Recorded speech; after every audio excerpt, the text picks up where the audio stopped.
आज की इस वीडियो के माध्यम से हम एक ऐसे केस की बात करने वाले हैं जो कि आपने पहले नहीं देखा होगा। ये एक बहुत ही अहम मामला है जिसमें एक पति की मृत्यु के बाद करेवा विवाह करने वाली महिला विधवा पेंशन प्राप्त करने के हकदार नहीं रह जाती।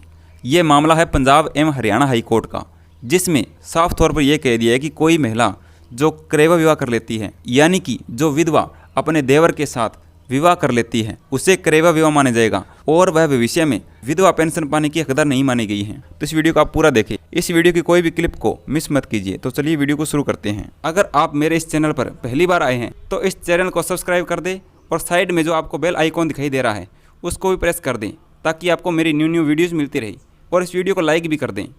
तो चलिए शुरू करते हैं। पंजाब और हरियाणा हाई कोर्ट ने स्पष्ट किया है कि एक महिला जो अपने पति की मृत्यु के बाद करेवा विवाह स्वीकार कर लेती है, उसके बाद वह विधवा पेंशन पाने की हकदार नहीं है, क्योंकि अब वह निराश्रित नहीं है। न्यायमूर्ति लीसा गिल ने कहा, यह स्पष्ट है कि उक्त योजना एक ऐसी स्थिति का ध्यान रखने के लिए बनाई गई है जिसमें अपने पति की मौत के बाद एक महिला आय के स्रोत के अभाव में निराश्रित हो जाती है। इस मामले में याचिकाकर्ता सुमन को एक रिकवरी नोटिस जारी किया गया था जिसे उसने चुनौती दी थी, जिस पर सुनवाई के बाद पीठ ने यह फैसला सुनाया है। इस नोटिस के तहत सुमन से विधवा पेंशन के रूप में दिए गए 1,82,727 रुपये वापस मांगे थे। यह राशि सुमन को विधवा और निराश्रित महिलाओं के लिए हरियाणा पेंशन योजना नियम 1988 और 1989 के तहत दी गई थी। अब यह राशि यह कहते हुए वापस मांगी गई थी कि उसने अपने देवर के साथ विवाह कर लिया था। याचिका को आंशिक तौर पर स्वीकार कर लिया गया है। इस मामले में अदालत ने रिकवरी की कार्रवाई पर रोक लगा दी है, परंतु यह भी साफ कर दिया है कि याचिकाकर्ता को विधवा पेंशन योजना के तहत भविष्य में और कोई राशि नहीं दी जाएगी। पीठ ने कहा कि याचिकाकर्ता अब विधवा और निराश्रित महिलाओं के लिए हरियाणा पेंशन योजना नियम 1988-1989 के तहत पेंशन पाने की हकदार नहीं है, क्योंकि उसने अपने देवर के साथ करेवा विवाह कर लिया था। पीठ ने याचिकाकर्ता के वकील के द्वारा दिए गए उस तर्क को भी खारिज कर दिया जिसमें कहा गया था कि करेवा विवाह वास्तव में विवाह नहीं है। पीठ ने कहा कि यह तर्क स्पष्ट रूप से किसी भी योग्यता से रहित है और पूरी तरह से निराधार है। हालांकि पीठ ने सरकार को याचिकाकर्ता के पुनर्विवाह के बाद उसे जारी की गई पेंशन राशि को वसूलने से रोक दिया है।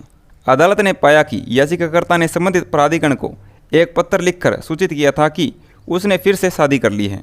अदालत ने कहा, याचिकाकर्ता ने खुद आवेदन दायर किया था और स्पष्ट रूप से कहा था कि वह चाहती है कि उसे मिलने वाली पेंशन को रोक दिया जाए, क्योंकि उसने अपने पति की मृत्यु के 3 साल बाद करेवा विवाह कर लिया था। इन परिस्थितियों में अदालत ने कहा कि प्राधिकरण इस बात की जांच करने में विफल रहा कि याचिकाकर्ता गलत तरीके से पेंशन प्राप्त कर रही थी।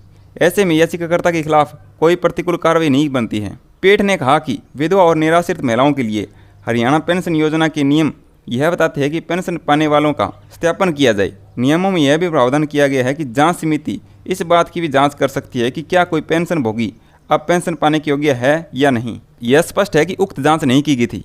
याचिकाकर्ता ने सभी आवेदन प्रस्तुत किया है जिसमें उसके करेवा विवाह का खुलासा करते हुए पेंशन बंद करने की मांग की गई थी।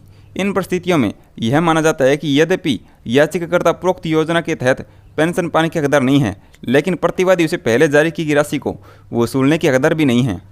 इस तरह से आपने यह छोटी सी एक जानकारी प्राप्त की। अगर आपको ये वीडियो अच्छी लगे तो इस वीडियो को लाइक कीजिए, शेयर कीजिए, और इस वीडियो को देखने के लिए आपका बहुत बहुत धन्यवाद।